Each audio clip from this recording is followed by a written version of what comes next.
Hi everyone! So, maliligo kami sa dagat. Di pa talaga chill. Magla-lunch lang muna kami. Ayun.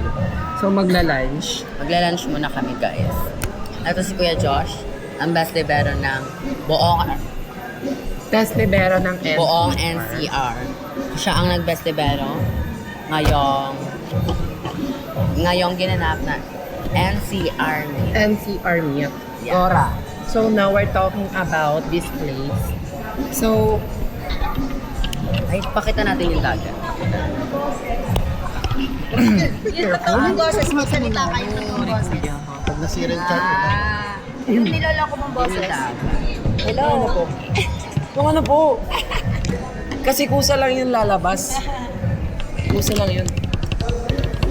tanggalin mo na nga. Tanggalin na tanggalin. Kinakabahan ako kasi.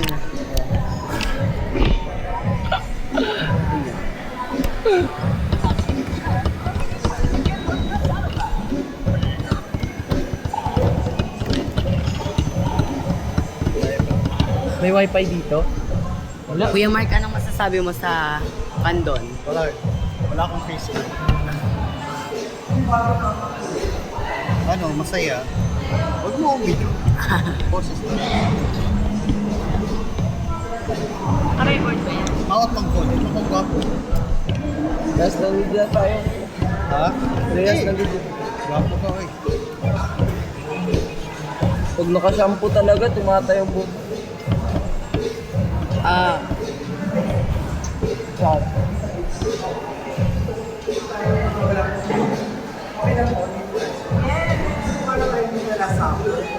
So, lilipat kami guys, bye. Hindi, sila lang. Sila lang yung maglilipat. Na-prank ko kayo.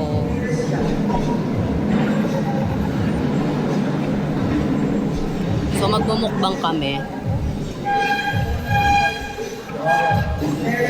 Oh my God, I have a pimple. Pimple. Pimple, yes. 1, 2, 3, 4. Kadiri. Hello.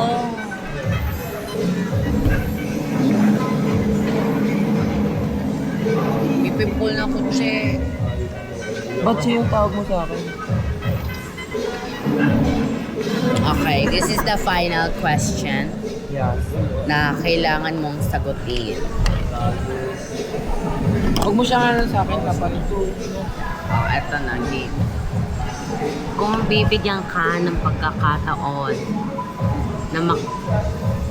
na maging presidente ng Pilipinas, paano mo maisasabuhay o paano mo mailalaban ang bansa sa pagiging corrupt? Grabe namang tanong yun. Go! Tang-ina namang tanong yun. Okay, question. May labas ng ano yun.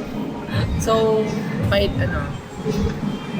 So, thank you for that wonderful question.